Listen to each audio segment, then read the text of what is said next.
Welcome to the Pain Podcast. Today I got a very special guest. His name is Justin Kuehl. He's currently a full-time firefighter paramedic at Newark Fire. And today we're going to share his interesting story that he has from a troubled path to walking a righteous path. How are you today? Go ahead and introduce yourself. Good, man. I like that righteous path. Hey, my name's Justin Kuehl. I'm Columbus native my whole life. I grew up in Columbus. I went to Whetstone High School, graduated, then I went in the Marine Corps after that. But yeah, I've lived in in Columbus my whole life. I still live there right now. Okay. So when you graduated high school, what year would you say you graduated in? I graduated in '06, so I had decided since 8th grade actually that I wanted to be a Navy SEAL originally. And Okay. I had a little book that I read, and I was committed to that path. And throughout my whole high school career, I knew I was going to go into the military, and it certainly showed in my grades. I was not a good student. I had a lot of other things going on as far as just being a derelict, basically being an asshole, really. Okay. So I did not apply myself in high school whatsoever. I didn't Yeah, me learn either. much. Yeah, I regret that now. But yeah, I had known that I was going into the military, and actually the year before I enlisted, my buddy had convinced me to go in the Marine Corps with him. There was a buddy program, so you can go in with your buddy, and you're Okay. guaranteed to go through boot camp together and stuff. And I'm really glad that he convinced me to do that, because definitely when I was 18, I was not ready to be a Navy SEAL. Like, I would not have made it. I would have washed out 100%. Okay. I don't know if I would be able to do that now, but I definitely didn't have the mental fortitude to do that then. So I was very thankful that I went in with them. And so we were both infantry. So we were assigned as infantry. So we knew we were going to the infantry right out of boot camp. So Okay. went through boot camp about 3 months after I graduated from high school. I went to Paris Island, which is where all the East Coast people go. Okay. And so went together, and then right from there, I went to the School of Infantry, also in North Carolina. Um, when I got there, you could kind of try out. That's kind of overstating it, but decided to pick my MOS, which was Okay. an infantry assaultman. So Okay. what infantry assaultmen do is you use explosives to breach things. You also use tools, kind of like we do in the fire service, Halligans and stuff. And then you're also trained in the use of a SMAW, which is a shoulder-fired multi-purpose assault weapon. It's just a rocket launcher, Okay. basically. And that can be used for breaching. That can be used for anti-tank rounds and stuff like that. So that was my original training. That was my MOS. Okay. So you go through school infantry, and then when I got to the fleet, I had got there right as my battalion that I was assigned to had just gotten back from Iraq, and they had a pretty rough deployment. So they don't deal with that stuff very well in the Marine Corps. I think they're getting better at it now. But basically, all you do when you get back from deployment is you get off super early, and everybody starts drinking. So everybody is wasted drunk. You're a new guy. A boot is what they call it. So you're a Okay. boot. You're the lowest guy on the totem pole, and there's a lot of hazing that goes on in the Marine Corps. Okay. They're mentally and physically. Physically, usually it's just you're doing push-ups and stuff like that, but Hmm. also they will hit you and stuff like that. So I was getting hazed a lot as a new guy, as a boot, a lot, and then the opportunity came up. They were doing tryouts for the Scout Sniper platoon. Every battalion at the time had their own Scout Sniper platoon. So a battalion is about 1,100 guys, and a platoon is about 30 guys. So about Okay. 30 out of that 1,100 guys is Scout Sniper platoon guys. So there was opportunities to try out. It really interested me just getting something a little bit more specialized. But to be honest, some of my incentive was because I had heard in the sniper platoon you don't get hazed as bad, Okay. which you don't, but you do. You get hazed in different ways, not Yeah. so much like verbally, but you do get smoked a lot. But I had heard that, so that was certainly an incentive. And I remember that I don't remember who it was, but a guy in my company, which was golf company at that time, I remember he was all drunk one night and told me, "Fucking Kuehl, if you come back here after failing the Scout Sniper in doc, I'm gonna fucking kill you." And he meant it. It seemed like he meant it, and I Yeah. was like, "God, dude, I better do Talk this." about pressure, right? Yeah. So that it was about a month preparation. You're like training with the sniper platoon, and then you have a final. It's all different across units, but our in doc like your tryout essentially for the sniper platoon is about 2 weeks. So Okay. you're being graded on all these exercises, everything like that. And basically, if you make it through, then you're in the sniper platoon. So Okay. I don't remember how many guys were there, but it was a good amount that washed out. I had a really good. Two of my friends from golf company were with me, so it's always helpful when you have somebody with you too. Yeah, you guys can kind of share the pain together and kind of laugh about it. Yep, absolutely. And it was rough. I mean, um, I had physically they had prepared us pretty well, so I was in really good shape. But they're basically just wanting to see you. They want to see if you can make it through. They Yeah. want to see if you can quit. So you're doing a bunch of ruck marches with a lot of weight. You're practicing stalking and stuff like that. Okay. And I was fortunate to make it through. And I mean that was sniper platoon is specialized, so we get treated a little differently, and also just guys you have to want to be in there, so you're Yeah. with a little bit more. The caliber of Marine you're with is a little bit higher than just a regular infantry battalion. Not to say that those Yeah, guys but aren't. those guys are going to be a little bit more of the uncommon. Yeah, you're trying. I mean, you see it in the fire service, dude. Like Hmm. guys that can apply themselves Yeah, and that absolutely. like the job, Hmm. and that shines through. So The ones that are I there for t-shirts and the ones that are actually there because they want to be there. absolutely. You don't get as many as the t-shirt Marines in the sniper platoon, but you still do. Some guys just want to be called sniper, but for the most part, all those guys are squared away, Hmm. and it's smaller, so you know everybody a lot better than Yeah. your normal infantry battalion, infantry company. And I'm very fortunate that I was with that platoon. I mean, I made some lifelong friends. So you get a little bit more specialized training. When I went, so my first deployment in '07.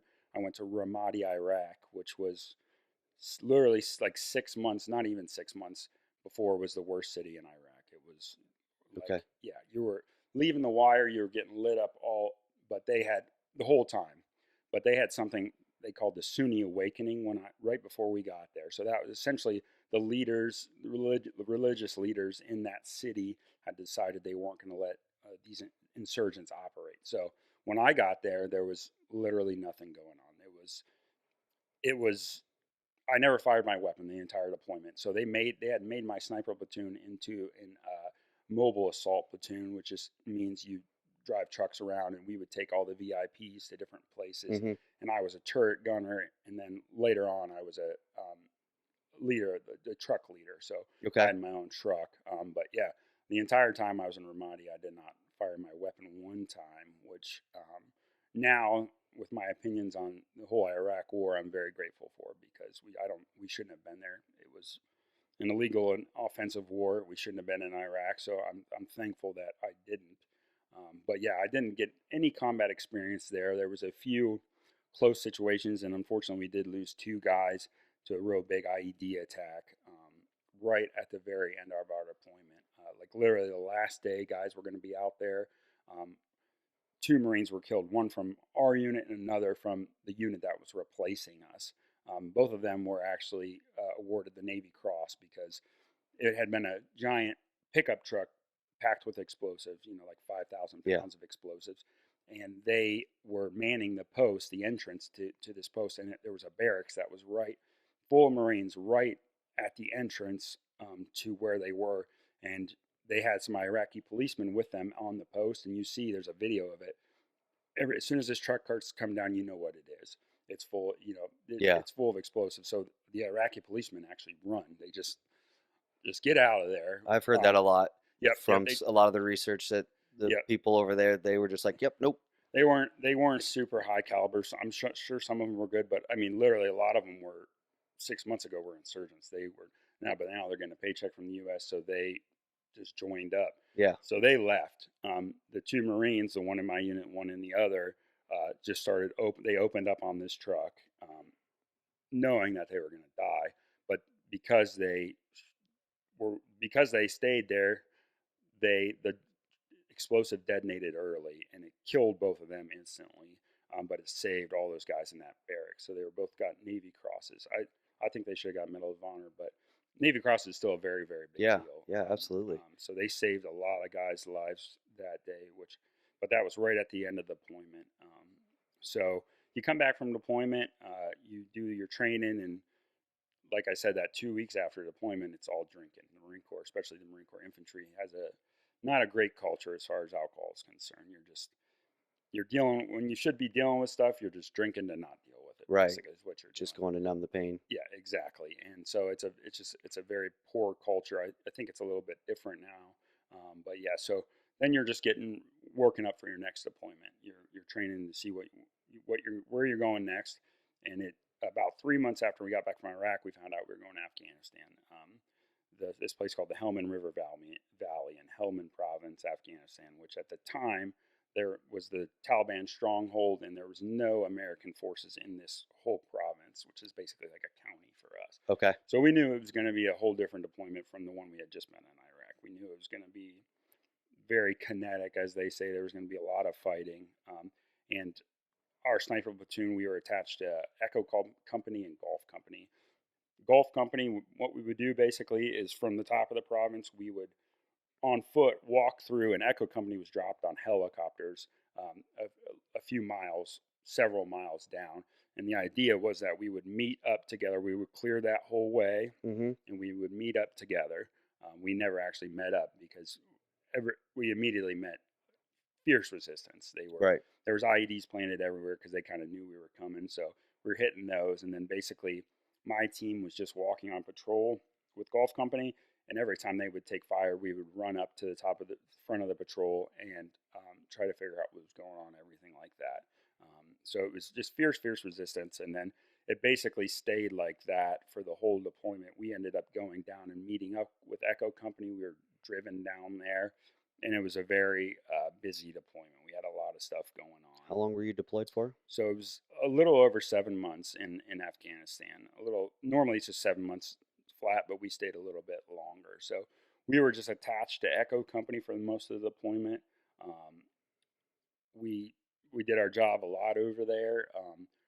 I was actually on a patrol with my team leader and I and two other guys, mortarmen, when my team leader got shot right through the arm, went through his chest, and it was one of the most formative experiences of my life. Like the idea was that we were supposed to be providing overwatch with our sniper rifles for this patrol of other Marines, but miscommunication. We ended up in front of that patrol, so we were the main target for the beginning of the attack, and my team later got shot. Those two guys that had been assigned to us because we thought we would be kind of behind them, these guys were brand new. They were mortarmen that normally stay inside the wire and just provide fire support. So they had never fired their weapons in combat yet, and so we got engaged. My team leader was hit right off the bat.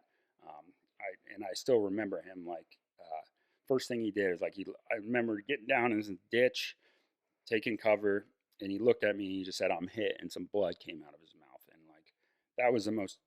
It's still to this day the most terrifying experience of my life because I thought he was gonna die. Like I thought, and this is a friend of mine that had been with me for the last couple of years. I Yeah. went to Iraq with him. He was a good friend of mine, Jack, and I just remember thinking like he's gonna die. Like this is like you think the worst, and then also you're getting shot at. So Yeah, absolutely. he ended up being okay, but it just had nicked his lung, came up out through his arm, didn't hit any of the bones. It was kind of a miracle. Damn. So yeah, we he was returning fire even with his arm all messed up. I remember him throwing his rifle up on the dirt in this ditch and firing back. But we were able to secure it.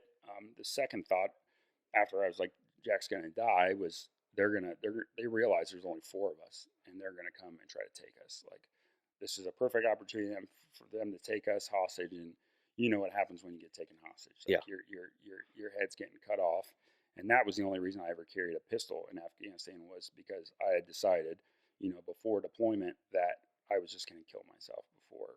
I rather just put a bullet in my head than have my family see my head get chopped off. Mm-hmm.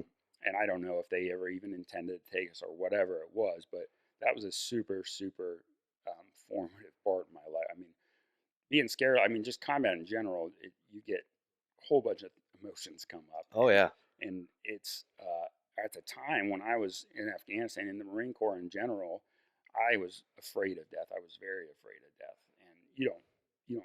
It's always in the back of your head. You don't Right. admit it to yourself around the guys, you want to, you try to flex nuts and act like you're not. But I really was. Some guys weren't, and you could tell those guys immediately. My other team leader after Jack got shot was one of those guys that was not afraid to die. Like he was the most effective leader I've ever seen.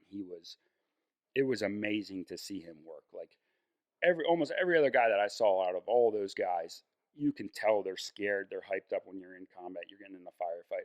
This dude was just ice cold. Never like it still to this day amazes me. And I Kind of like asked, he thrives in that, right? yeah, it was nothing. And he was the most unassuming, kind of nerdy guy, but he was just not. It just appeared to me like, man, this guy. And so I was very lucky to have him as my second team Yeah. leader after Jack got shot.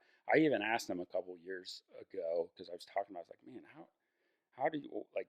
You just never been afraid to die? Like you've never been scared or anything like that? And he was like, dude, I was scared the entire time, but I had a job to do and I did it.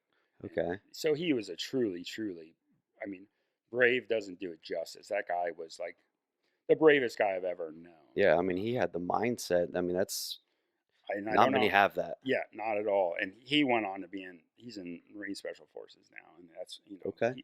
he's moved up in that position. He's getting ready to retire, so he's pretty high up now. But it's those kind of guys that that's one in a 1,000, 1 in 10,000 type guy, and that's usually the kind of guys that go to Special Forces. Is guys that are Yeah. able to control it like that. And I just certainly at that point I wasn't.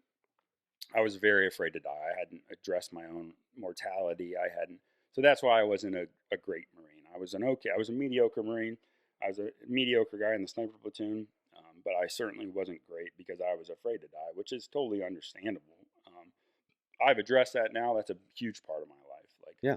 death and then fear of death. I think I have addressed it fairly well. I would like to say that I'm not afraid to die.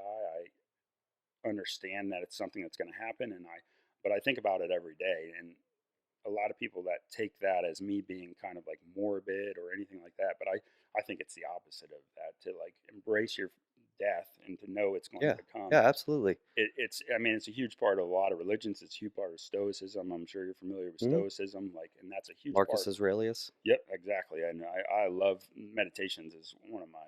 I read that book probably a couple times a year Yeah. because it helps me right now with my job. Yeah. That's something that it's not an everyday thing for us, but it's certainly a possibility every Yeah. Oh, day. absolutely. And I think if you don't address it, if you don't take steps to meditate on it and think about what you're going to do when the time comes and you might have to die to help somebody else or to help your crew or whatever. If you're not thinking about it every day, you're going to falter and you're not going to do it because your body is fighting against Yeah. it. So And you wouldn't try to maximize the most out of life if you never thought about it. If you just thought you had forever, then it's like, I don't care. There's no sense of urgency. But when you do accept that death is obviously inevitable, all of us will. Some sooner than others, but it is the reality. And so, you should take advantage of that.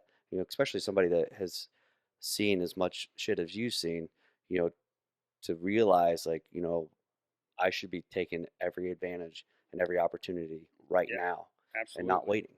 But yeah, exactly. Maximize is a great word for it, man, because yeah, you can't maximize life unless you understand that it's finite and Hmm. not to put things off for another day or tomorrow or Yeah, whatever absolutely. to just get the most out of it. So Hmm. it's not a morbid thing. I mean, I think being unafraid of death is the best way to live life. It's the best way to Yeah, maximize your life, and it also makes us more effective in our job. it does. And fear's a dream killer. So if you're afraid of something that's going to happen inevitable, I mean, It you're seems just going like to have paralysis for life, and you're just never yeah, going to do anything. it's the fear of death seems like the silliest thing to me because it's the one thing is going to happen. Yeah, and taxes. Right, exactly, exactly. So that's really ever since I kind of got my head around my own mortality is helped me immensely with my day-to-day life, everything, and then especially in the fire service it Yeah, helps you. So um, that is it's an important thing. So definitely. but it's something you got to work on every day. So Oh, absolutely. So were you only deployed twice or yeah, more than that? twice. Yeah. So Okay. so after your second deployment, or after my second deployment, I was in for about 8 or 9 months. I was going to re-enlist or at least extend for a third deployment, I got out for a girl, of course, classic. We were broken up about 3 months after I Mm-hmm. got out. But yeah, my girlfriend at the time wanted me to get out, so I got out. But that might have saved my life. I might have been killed. I might have whatever. So I got out. So I knew when I got out of the Marine Corps, I had already thought about being in the fire service. I had already, when my buddy Jack got shot on that patrol, and just me rendering care, I was kind of, when I was doing it, I was kind of paralyzed by, I was hurting him when I was moving his arm, and I wasn't doing what I should have been doing. Basically, Yeah. we ended up getting it done, but and that was the kind of the impetus for wanting the medical field, the medical stuff. Yeah. You didn't want to feel helpless in a Right. situation like that. I wanted to. I know I could have done better in that situation, and then it kind of interested me, that kind of like trauma care and everything. Okay. So as I was researching, what can I do with this? I found out that in Central Ohio, you basically almost all paramedics are firefighters too. Yeah. And then I was looking in the fire service, and I was like, man, this seems pretty cool. Like this seems like something I could get into. So I had basically made that decision. I got out of the Marine Corps. So once you get out, you're what's called inactive reserve for 4 more years, which means they can recall you for 4 years. And they were doing that a lot, especially when Iraq and Afghanistan were going on. I had a guy in my sniper platoon he got recalled. So it was a possibility, but it looked less and less. So I wasn't too worried about that. So I just started through the pipeline. I went to Columbus State, got my associates in fire science. I went to Grant for paramedic school, and then I started looking for jobs, just started trying to get into it. And then I was partying hard the whole time. I mean, I after I got out, I got a house with some of my buddies, and we were partying hard. Being a 22-year-old, and but I was kind of, I was still, I wasn't dealing with any of that stuff that happened in Afghanistan. I Right. was drinking to basically not think about it, and that was it's the worst thing you can possibly do, to be drinking like that. But Yeah, you but know, if you're not taught how to deal with it, I mean, right, and culturally, that's how everybody around, that's the social norm. So if nobody addresses it, which I feel like it's still kind of not addressed well. I mean, our veterans, I think, probably get the shittiest end of the stick 99% of the time, and the mental health is never addressed. And, and it's in the fire service too. A lot of guys cope with alcohol. absolutely, absolutely, man. And I think as a society, as VA is concerned, they are getting better about it. Like they are getting better about it while you're in the military, realizing some of these experiences are going to happen and how to deal with them. But I was definitely dealing with some PTSD, and that, I think, just in popular culture, it's assumed that if you go through something like that, you're going to have PTSD, and you're Yeah. going to be, which I think it's not true. It's not necessarily true. So not every guy that goes through combat, even really fierce combat, is going to have PTSD. It's certainly going to affect you for the rest of your life, but it's not that every veteran that's in combat is going to come back and be, jumping at every noise and Yeah. everything like that. I think that It's a is, stereotype. yeah, exactly. It's a stereotype that doesn't really do justice to what's really going on. Hmm. But that's just like popular culture. I don't know if that will ever stop. But yeah, not every guy that goes through combat is going to have like that. I did. I think drinking as much as I was doing, partying as much as I was doing, just magnified all those issues. It really, really magnified it, Yeah. because you're not dealing with what you're doing, and then if you're drinking every other night or every night, you're hungover during the day every day, and that just makes you feel emotionally, shittier and, Yeah. and worse. So that was really compounding, and I wasn't dealing with it basically at all. And that just seemed normal to me. It's fine, whatever, just brush it off, keep going through school. But I was, whether a result of PTSD or whatever it was, I was fighting all the time. I was getting in fist fights constantly. I love doing that, because I don't know what I wanted to prove to people, how tough I was and what a tough guy I was. Yeah. Even in high school, I was like that, man. I wanted to show I was basically a bully without really bullying people. I wanted to show guys how tough I was, and how that's a reason I probably wanted to be in the military. I wanted to show everybody I'm a tough guy, blah blah blah. But really, that comes from a place of weakness. That's Yeah. weak to be insecure and have to show people how quote unquote tough you are. But like most of the actual tough guys, aren't fighting all the time. They know It's the they quiet yeah, ones. dude. It's just it is what it is. Like we got guys we work with that are like that. Like they'll whoop your fucking ass, but they're not violent at all. They don't Yeah, project 100%. that. I think I was trying to project that. I was trying to show the world how tough I was, and that's just a weakness. I mean, that's not a good look. I think a lot of people honestly do that, and not even just physically, but if you think about like the cars we drive and the clothes we wear, we're Oh yeah, always portraying an image, wearing a mask and showing what we want other people to see. You see people with an iPhone, an iMac, an iPad, an i this and i right. that, and it's like, oh, they must have money. He drives a BMW, he must have money, and really he could just be masking very similar issues, Oh yeah, oh yeah, dude. You want possibly not seen to the extent, but And it's so similar hard. It's so insecurities. hard in our culture because all our culture is now is you need to get more shit. I need Consume. good shit. I need to get the best shit. I need to have the newest shit. I want to show people all the cool shit I have, which Yep. I think is just horrible for us. Yeah. It's you're working your ass off, spending hours and hours, working extra hours at your office, whatever, so that you can buy some cooler shit. But you're missing out on the real important things in life.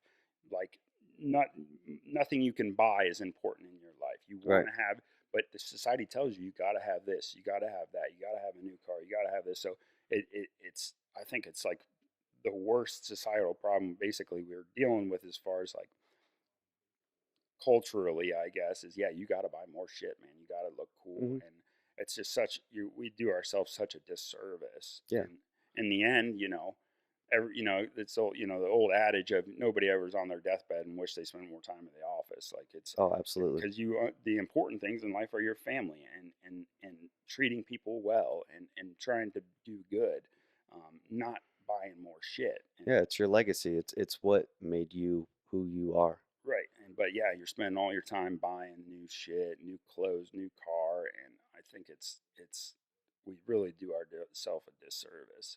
But that's nothing I'm going to change. Right. So, but I just try to I try in my personal life to so focus on the things that are important. And I still some I still want nice shit. It's that's ingrained in you your entire life is you need Yeah. to have nice shit. So I'm not saying that I'm not driving.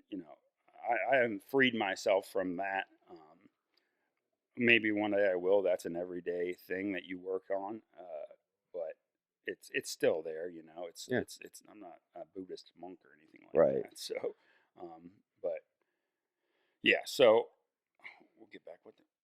So where we were leaving off with, and kind of where that went to, in general, is just kind of the path you were going, and you just Yeah. the So reality of it is it's called mimesis. You're mimicking what's around you, and that's where the having to put on that mask and the persona of wanting to consume things is people have figured out what mimetic desire is, and then therefore they know how to get to your desires. So you were coping with the trauma that you have dealt with essentially almost probably your entire life, and you were coping with the only way you've been shown how to do it.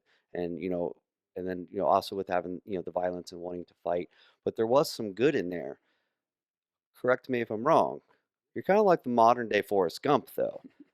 Let's I don't go know. into I don't. these. I Let's don't go know into about these that. marches that you did, and it was for awareness of Yeah, veterans, for raising correct? money for a couple different veterans organizations. Yeah. Okay. How long of marches? You giggle or joke, but I did, and I will post pictures of it, and it's on YouTube. It's on Google. You can look this up. But like one of them was like a 400-mile march. Am I right? So yeah. So this is kind of a slag, but I've done 3 marches. Two of them were 400 miles from Columbus, my house in Columbus, to Arlington National Cemetery. So that was two of them. And then one of them was from Camp Lejeune, North Carolina, to Camp Pendleton, which is in California. That was a long one. That was 2,753 miles. Oh, that's just a walk in the park. Yeah, that one took me about 5 months. That was my big one. The first one I did, in 2014 was the 400 miles, and I actually got the idea of it because I they made a documentary about my unit in Afghanistan, specifically about this guy who had been pretty grievously injured, and it was about his recovery and everything like that. And so I saw that, and that had given me the idea that I wanted to try to help out the guys that are going through the stuff like this. I Yeah. wanted to try to do some good, and so I just got the idea. I just figured, I'm a grunt, so grunts walk. That's what we do. That's what Marine Corps infantrymen. That's what you do. That's most of what you do is walk around with a bunch of heavy shit on your back. So that was the idea. I'll just walk, raise some money. The first one I was raising money for the Wounded Warrior Project. I picked them because it was honestly at the time it was the easiest. They had the website set up. You could just do your own event, but the money would all just go straight through them. So I didn't have to set up a 501c3 or anything like Yeah. that. So I picked that one. It was the easiest one. A couple years after that, the Wounded Warrior Project got a real bad name. And as far as I know now, they've gotten a lot better. They changed their board and stuff because they were wasting money. They weren't giving back to the vets. They were, giving the CEO or whatever $350,000 salary, taking these big trips and everything like that to Aruba and all that type of Yeah. stuff. But as far as I know, they've gotten a lot better. So I'm still happy with that. And it was easy at the time. So I was for that one. I was walking, and then at the end of the night, I had a vehicle that would pick me up and take me wherever we were staying. Sometimes I would just stay outside, but most of the time I found over all three of these, you can't just stay outside all like that. It's, you're going to be in city property, you're going to be on private property. So it wasn't Yeah. feasible. So the vehicle would take me to where we were staying and then drop me off and exactly where I left off, and I'd get walk. Okay. And so that one, I believe, took me 26 days, I want to say, maybe 27. I was kind of taking my time. Do you know about how many miles you walked a day? So for my long one, I know for a fact I walk 23 miles a day every day. So it's like a mile an hour. Yeah, it wasn't. Yeah, you're slow. You're just taking your time. No, I mean that's a lot. Yeah, it was taking a while. I walked on the long one. I had a lot more data on the long one because I was paying attention to this stuff. But I walked Yeah. about 3.2 to 3.3 miles an hour. I would walk 5 miles, take a break. Walk 5 miles, take a break, and then I would do 23 miles. For the long one, I was actually sponsored by Motel 6, so I could go to any Motel 6 in the They'll leave country. the light on for you. Yep, it was nice. It was nice. So I stayed in a lot of Motel 6s. I had a vehicle with me the whole time on that one. That was driven by my mom for the long one. My mom was there for about a month and a half. Brother-in-law, cousins, my family was so supportive. Yeah. And that was the same deal on that long one. Wherever I stopped, the van would pick me up, take me to where I was staying, and then we'd come right back in the morning. On my last one, I stayed outside the whole time. So I had a pack and I had planned the route out, and I was just able to sleep outside on the last one, which was in January. So I didn't pick a very opportune time.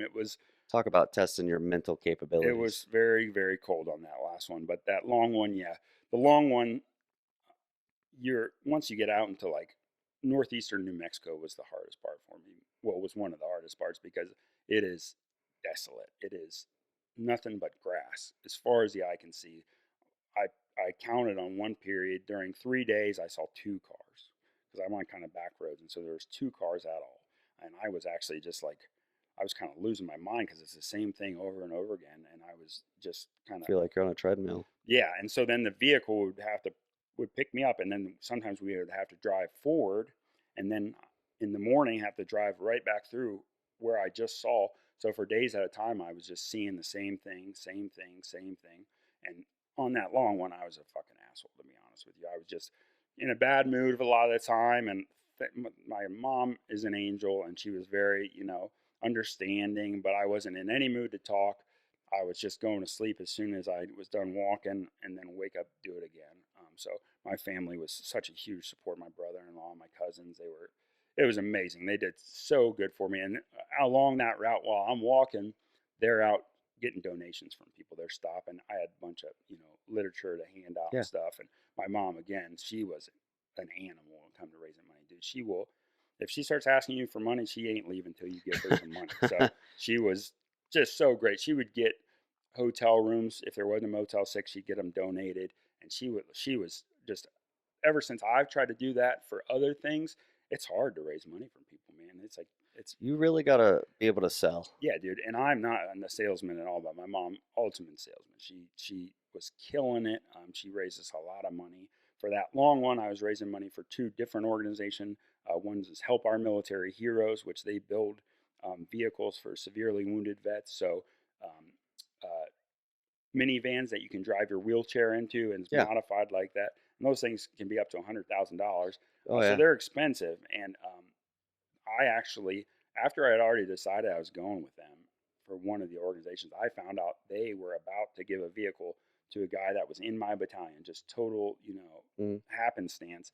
And he had been paralyzed by an IED. I knew the guy, I didn't know him well, but um, so it just worked out. It was just such a happy coincidence that they were somebody I knew. I could see that they were helping, but mm, they've given, I don't know, hundreds of vans by this point, and because that's not something that's covered through the VA. So, right. but it's such an important thing to get these guys their mobility back. They don't have to rely on somebody for a ride. Yeah. They don't. It's just that you give them their freedom back, and Hmm. it just all the stories I've heard from all the people that have received vans from them and trucks from them. It's a huge thing for them. So I'm really I still support them. Help Our Military Heroes 100%. They're such a great organization. That's run by just a husband and wife. They give Yeah. 100% of all the money they receive goes to the program. So they, on their own dime, they fly around the country finding people to give these vans to and raising money. And they do such a Lori Hollander, Lori and Ted Hollander. We'll put a link at the end of the I video. love that because they're great and they're still doing good work. They're searching out people all the time. So they're just amazing. And then, so for that long one, it was Help Our Military Heroes, and then the Headstrong Project, which is an organization that deals with mental health for veterans. Zero cost, no, low hassle, because the VA, you can get mental health, and I have gotten mental health care through the VA, and they're great. Don't get me wrong, the providers are great, but in like Columbus, for example, they're so overwhelmed with all the Iraq and Afghanistan, Yeah. plus all the Vietnam guys. So overwhelmed, can take a really long time to get mental health care through them, just because that's the nature of it. Yeah. And if you have organizations like the Headstrong Project, where you can just like that, they'll hook you up with a therapist in your area, zero cost. It does, the more barriers you can eliminate to getting mental health care, especially guys that are really in crisis, the better, because it's Yeah. less excuses, because you don't want to deal with that stuff. Yeah. It's less excuses, and it really goes a long way. So that was the two for that organization, and they did great. We ended up, for the long walk, it was called March Across America, which isn't a very inventive name, I go, but Doesn't matter. we raised a little bit over $100,000, so I was super That's happy with awesome. that. Yeah, That is awesome. I had planned that if I reached California and I hadn't got my $100,000, I was going to turn around and come back. And it came down to the wire, that we had a guy who had told us, and the people back in Columbus that were helping me were in contact with this guy this whole time, and he had said, regardless of what number I got to, he was going to just get me to the 100,000. And they vetted him, his companies, and everything like that. Well, it ended up being bullshit. This guy was just completely lying. He didn't have the money at all. He was just, I don't know his motivation. I can't even imagine. But they met with him on the phone. They never met with him in person. But it ended up all being bullshit. So that at the time they thought I was going to be good no matter what. And they told me like a day before I got there, like, you're good. And then when I got there, the guy, we found out was bullshit. He didn't have the money for us. So I was getting ready to go back, and then some people in Columbus got me to the 100,000. Actually, the Rotary Club in Columbus, and then this wonderful woman, Carol Tomko. She ended up donating about $15,000 of her own money. Wow. Yeah, so Carol Tomko, she was amazing. Like, I can't thank her enough, because she supported me all the time, and so I didn't have to come back, which was good, because Yeah. I was ready to be done, man. I was at that time on that walk, I was really dealing with some mental health stuff. I was really not doing well, man, and I was still drinking at the time, and I had this picture in my head that once I get, I'll get to California, I'll get to San Diego, I'll see, the beautiful blue ocean, and then I've reached my goal and everything will be better, and no cares in the world. And of course, I got to the ocean, and I'm sure you can tell what happened. Nothing changed. It's the same. Yeah. I was happy that I accomplished that, but nothing Yeah. changed. Your expectations Right. were a little higher. Right. And I thought, it would be that simple, that easy. I'd feel great. And of course, nothing changed. And that's the thing with the struggles you go through in life. It's work, man. There's not some genie that can grant this to you. It's always going to be work. You have to work hard at it. And it's a continuous thing, whether that's, mental health or physical fitness or any problems that you deal with. It's always going to be work, and it's just never going to be easy. Especially the harder your problems, the harder it is to get Yeah. better. And that's what I've found is you just have to keep working at it, and you can feel better. And all your you can address any problem with your personal problem. You can feel better, but it's going to be hard. And I've been very lucky in my life that I've had a family that has been giving me unconditional love and support, and just been amazing, even in my worst times, Yeah. when I was, fighting, drinking, getting arrested. Um, they were always there for me, and it's I'm very lucky to have that because a lot of people do not have that. A lot of people don't have anything like Right. that, and the people that we run on in the city we work in, you see these people and they're overdosing, a couple times a month, and it's easy to think of those people as weak and like, what are they doing? You almost died. How could you be doing fentanyl again? You almost died, but they don't have anybody there to support them, man. They don't have anybody there for them. Only people they know are people that do dope too, and Yeah. so they have every incentive to start using again rather than not. And it would, if you talk about getting off opiates like fentanyl, like that's so hard. Even if you have, you see celebrities that are relapsing all the time, and they have all the money in the world, all the support in the world, and, Hmm. and addiction is such a powerful thing that it's impossible to get over without help. And a lot of the people we run on do not have any help. So Right. I think that's super important to realize when we run on them, and to not be judgmental and just have some compassion with them. That's the thing I try to bring most to, especially on the medic, is just having compassion for people, understanding that they're going through some hard stuff. They might be addicted to you when they're on a run, but they're going through something hard. That's not to excuse some of the behavior, but just have some compassion. Just try to be, not to judge them. Yeah. Try to just show them a little bit of kindness for the few, 20 minutes that we're with them. I think it's easy to do. And I think that's the most important thing to bring to the work that we do is just have some compassion.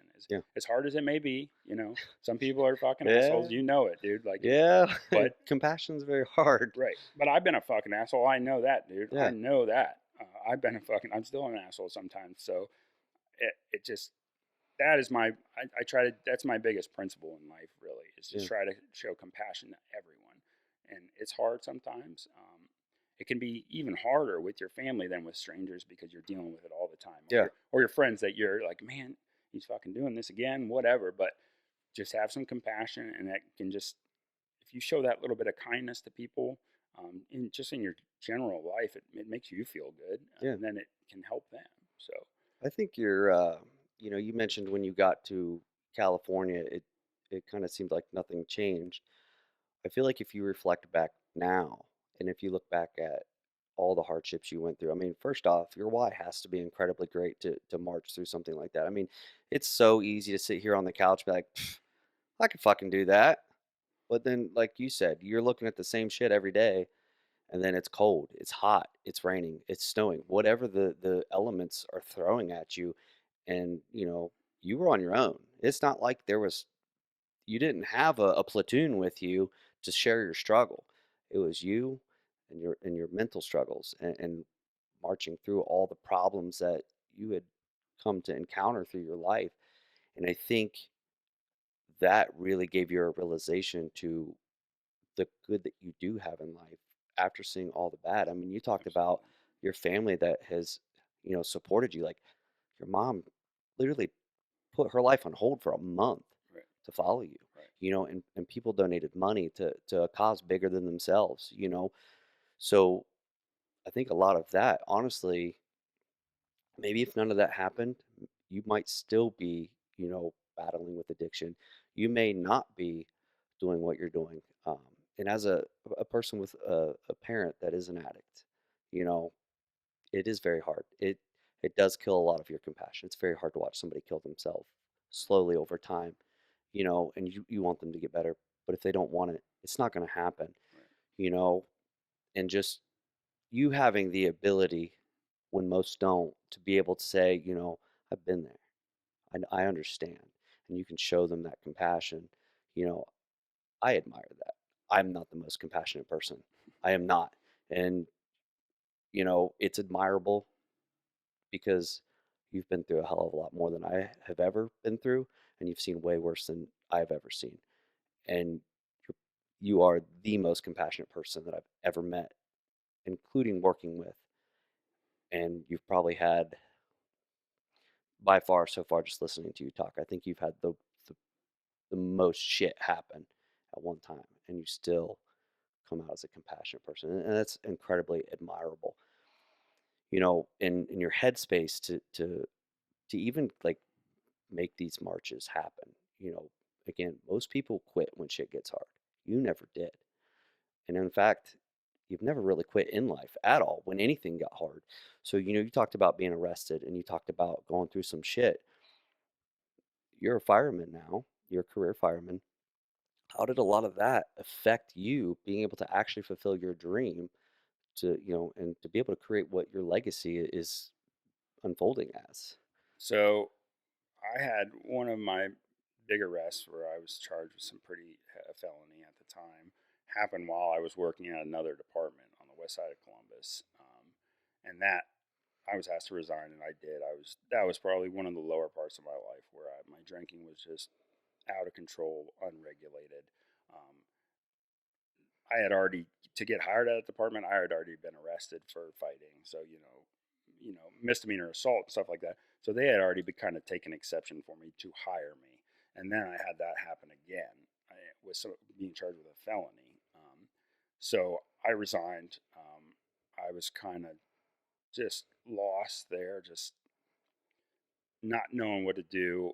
It was that time that finally made me realize that through all these incidences, all of these arrests, there was one thing that was in common, and that was alcohol, that was drinking. And that was the one that finally made me realize that I needed to do something about it, and I did.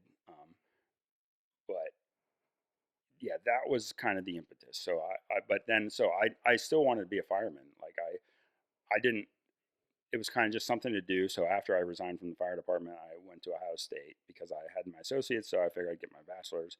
I was kind of interested in it, and I didn't know if I would be able to be a fireman again. So I was kind of Yeah. exploring an alternative career path in public policy.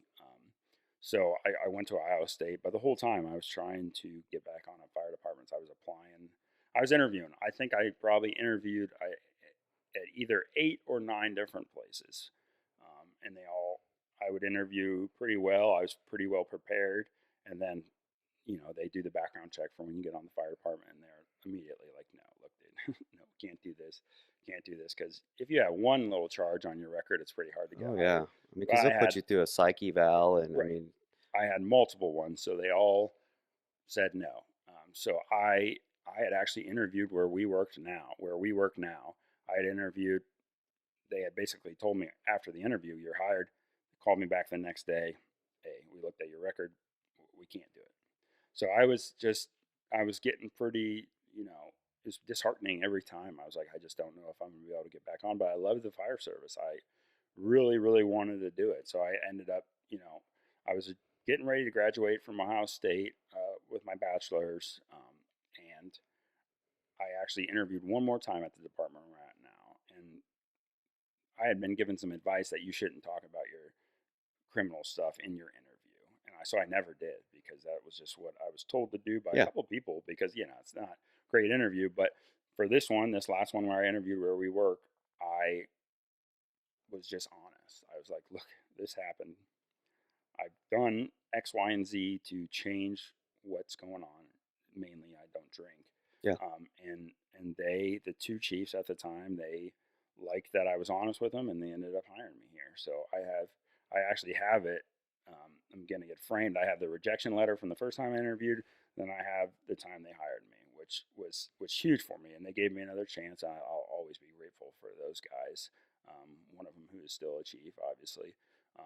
And So I finally got that back, but I wouldn't have been able to do all that stuff without the help of my family and my friends, without them supporting me with stopping drinking and everything like that. And I'll forever be grateful for that. Like it does it does give me an interesting perspective on addiction and stuff like that. Same as you having your parent like that gives you an interesting look at addiction. So, but that's something again you got to work at it, man. Like Oh, absolutely. with not drinking, it's hard, man. And sometimes it's super hard for me. As I sit here with, what is it, 7 bottles? They're all unopened. Yeah. They're there just to look pretty of alcohol right behind us. I've gotten to the point where like it doesn't. I still because like we were talking about the fire service, military fire service, everything we do kind of revolves around drinking. Like it's always Yeah, when you're doing shift, shift nights out with everybody, you're drinking. fireman's ball. You're Right, drinking. fireman's ball, you're drinking a Yeah, lot, too much.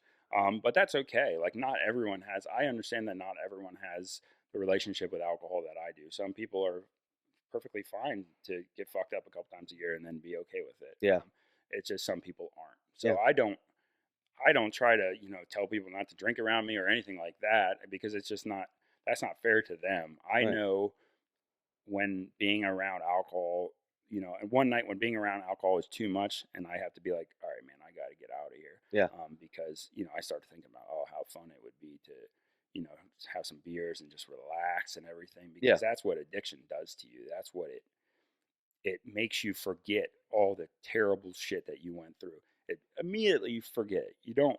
It's like it never happened, dude. All of that addiction is saying to you is like, man, it'd be fun if you could have some fun right now, do just a couple of drinks. yeah, You'd be cool with it. But I know I would not be cool. It wouldn't. It never ever works like that. You yeah, forget about all the horrible hangovers you had, all that shit. It's amazing, and again like talking about addiction. What a pervasive problem it could be in your life, and because it makes you forget all that shit. It makes you just remember the good times. But there's so many more bad times than good times, and it still amazes me to this day how I can just be thinking like, especially when it's a nice summer day out. I'm like, man, it'd be nice to be, yeah, hanging out with a lady, drinking some beers, being cool, and I catch myself kind of drifting off in that daydream. But then I'm like, dude, what are you talking about, man? You know how this would end up. yeah. You ain't having a couple beers, you're having 15, you're having some shots, and then it very easily for me could end up me being arrested. And forgetting what happened. Right, And exactly. Not knowing, yeah, and being an asshole when you're drunk. Like, not everybody's an asshole when they're drunk, but I was definitely a violent asshole. Not all the time, but I just fighting people for no reason, and you forget about that. But then thankfully now, with all the tools I have with my family and helping me, I'm able to think about like, hey, man, like, what are you talking about? This is not gonna end well. yeah, It's not worth the good feeling you're gonna have for a little bit to all these bad feelings you're gonna have afterwards. I'd say you're proof that people can change for sure. I mean, Oh, dude, absolutely. You're able to you change shouldn't people. be sitting here talking to me, and you shouldn't statistically be, Fireman. a fireman. Oh no, You know, it's absolutely not. it's a little easier now to get the job because not many people are showing up. But I mean, At the from the time, time you yeah. started trying to get a job, I mean, it wasn't like now. So I mean, it was a lot harder.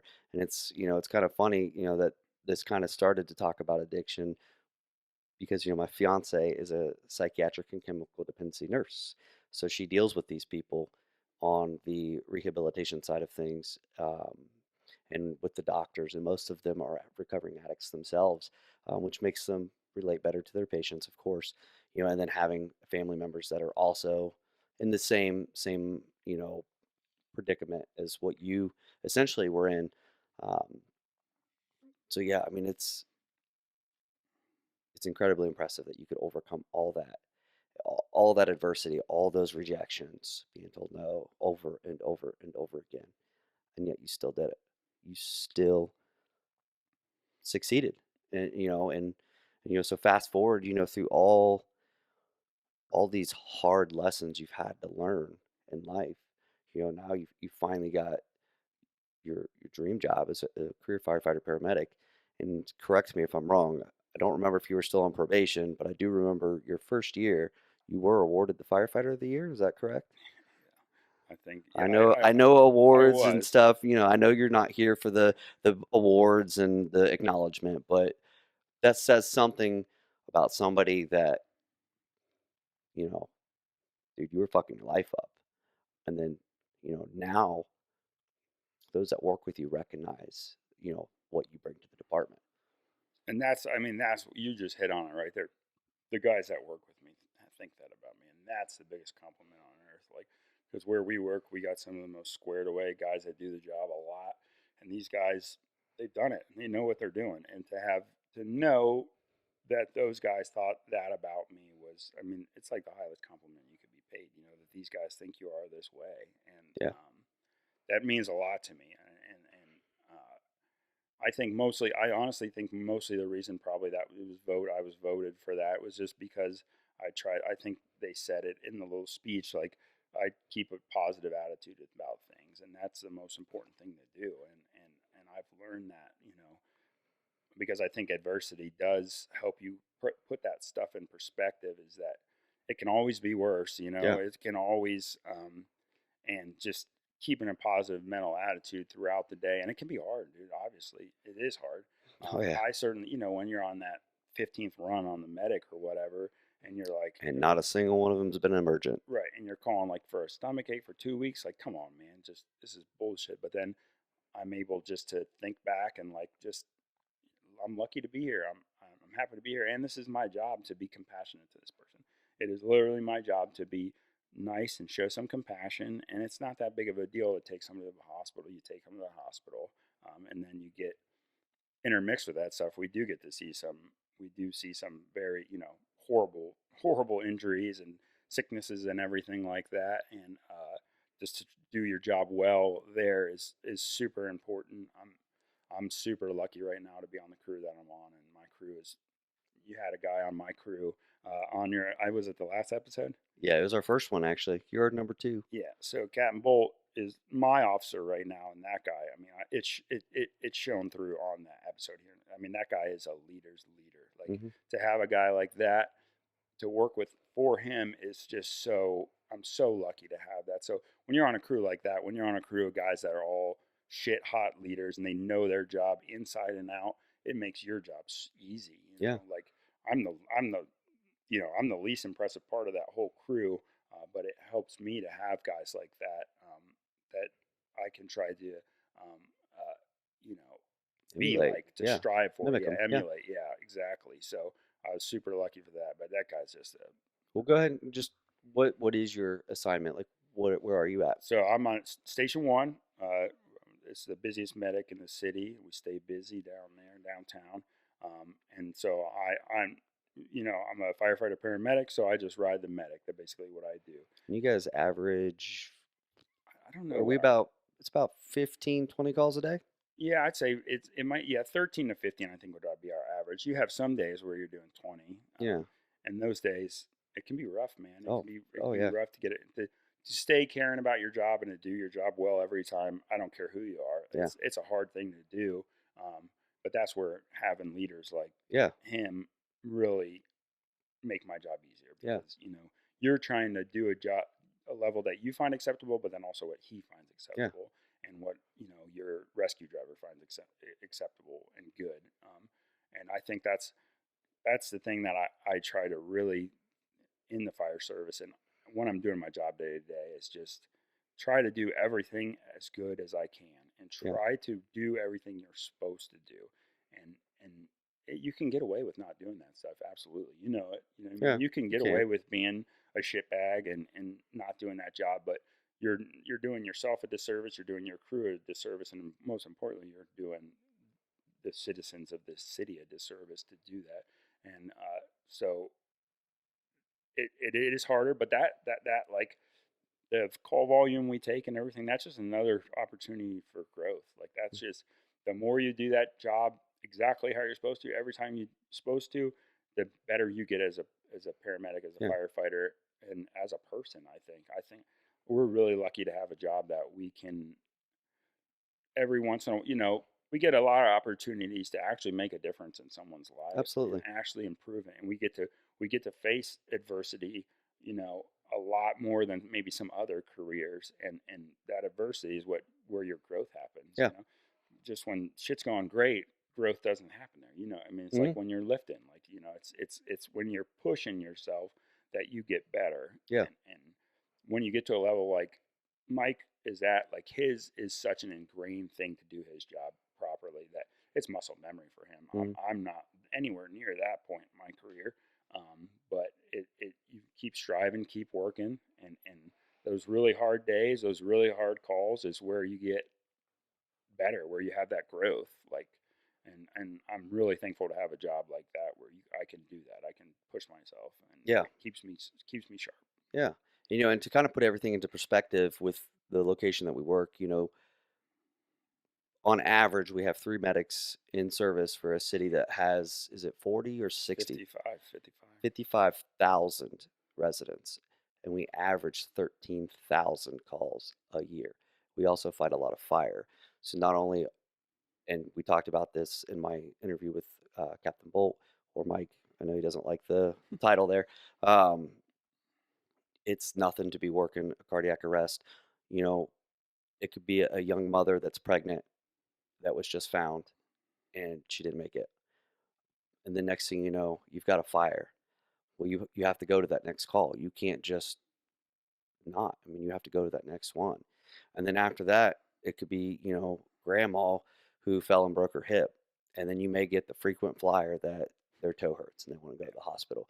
So it's very draining to can carry that compassion from trauma to trauma to trauma to, you know, something that's like, are you serious? Right, You know? right, and that's where having good crew cohesion, where you can all keep each other in check, Hmm. and you can say, like, take your partner, like, hey, what are you being a dick for? You need to calm down. Yeah. You need to stop. You need to pull back, and then you just keep pushing each other, and Yep. that's what the camaraderie have in the fire service is so important, is because we can keep each other honest, keep each other going, and then we can all build to work at a high level, Yeah. and you can stop your partner and be like, hey, you need to do this better, or we need to do this better Hmm. together, and we're really, but yeah, you're absolutely right, man. That it's compassion fatigue is a real thing. Of course, it is super real, and we see it. And I still fall short sometimes, Yeah, absolutely. But it's you can just keep working at it, man. Just keep for working at sure. And you mentioned, having a leader like you do at Station One. And I'm not saying that, the outstations don't have good leaders either, but you can tell when one's kind of a step above the rest. And, the more I've read and educated myself and study people and behaviors, I compare Mike Bolt to Kobe Bryant and his mentality. You know, the fact that he was always the first one there at practice. He did one more practice than everybody else, and by the time you compound all that training, you can't catch up because he's just been doing it so many times. And you know, I know it pisses off some people, and I know, if you don't have people hating on you for the hard work you're doing, then you're not doing it right. So I know I've heard people talk shit. I admire them. I admire the person that is going to do the shit that nobody else is going to do because I've been there. I've been there is, wanting to start working out. People would tell me all the time, "Oh, you'll quit. You're not going to stick with it. You won't keep doing that." And then you get there and they're like, "How do I lose tummy fat?" I'm like, "Well, when you saw me eating cold chicken and rice, and you were like, "Oh, I'm not going to do that," and you guys went out and partied, and I don't. That's where it came from, and that's just with anything in life. But that's when you talk about your camaraderie at Station One, and Bolt talked about it too. Like, you have to want to be downtown. You don't bid medic one or rescue one and not expect and not know you're going to be busy. You're going to take a lot of runs, and there is a certain expectation, at least on our shift. Can't speak for the other two, but on our shift, there is an expectation for being on Medic 1 where you're at, which is now Medic 5 is rivaling you guys. I'm just saying we might be taking that throne, You buddy. guys are now. Yeah, yeah, we're Now that we got we're a medic keeping out of up. service all Yeah, the time. yeah, yeah. We should probably theoretically have 6 medics, Yeah. um, Yep. but that's a whole other Yeah, whole other that's debate a whole there. other discussion, man. And yeah, we do where we are, man. We do a lot with a little, and it shouldn't be like that, but that's just unfortunately the political climate right now in our city. It's a disservice to the people that we run on, honestly. We all know that, but that's something that's city hall that's outside of our control. So we do. This is what they say. This is what you got, and then we do what we need to do, no matter what the call is. We got to do it, and we do it, and that's where Bolt dude is just like an expert at every single thing, everything on that truck that he has on Rescue One. He's good at everything on that truck, and Mm-hmm. that's not like that fire service wide at No. all. No. You know, there's plenty of departments where guys don't even know like some shit's on their truck. They don't even I don't know how to do that. Yeah. That ain't like that with Bolt. And if he expects that out of me, Right. that I need to know every single piece of equipment, how to use it well, not just bumble fucking around with it. Yeah. And I still fall short of that sometimes too. But he's gonna always push you. And when you fall short, he's not berating you. He's not belittling you. He is saying, okay, this is a problem. Let's address it. Yeah. And there's plenty of stuff he's worked with me on that, and it's just I'm great. It's so grateful to have a leader like that. Absolutely. But that's how we should all be, man. That's how we should all strive for, is to be a Bolt. Like Mm-hmm. he's a I agree. machine. He's an animal, dude. Physically too. Yeah. That dude's a fucking beast. But just we should all strive to be experts at our craft and do it well, because we're doing, we are doing a disservice to people if we're not. Right. Absolutely. And I like if my parents' house was on fire, I would want Bolt to be there. You know what I mean? Mm-hmm. Like I would want guys like Bolt, guys like JC, guys like Blizzard. Like I would want them to be there because they would get the job done. Yeah. Absolutely. So it's great to be in an environment with like that with a leader like that. And I just got to keep striving to be like him, man. And that's all it is. Just takes work. Yeah. Well, we're way past time, but it's been such a enlightening conversation. I mean, my expectations were exceeded. So we're definitely going to wrap it up here. But if there's any advice or wisdom that stands out the most to you that you would want to share before we go. Just care about people. Just care about each other. Just show compassion and try to be kind to everyone in this world. And as it is hard enough. So just try to bring a little kindness and compassion in your life. Yeah. As corny as that may sound, just try to do it, and you will help yourself as well as everybody around you. Thank you. I appreciate it. Thank you guys for tuning in. Please like and share, subscribe so that we can get our message out there to the world. I am going to put a link into the bio down there so you guys could donate to the foundations that he has mentioned, so we can make a difference in the world. Stay tuned for the next one. Thank you.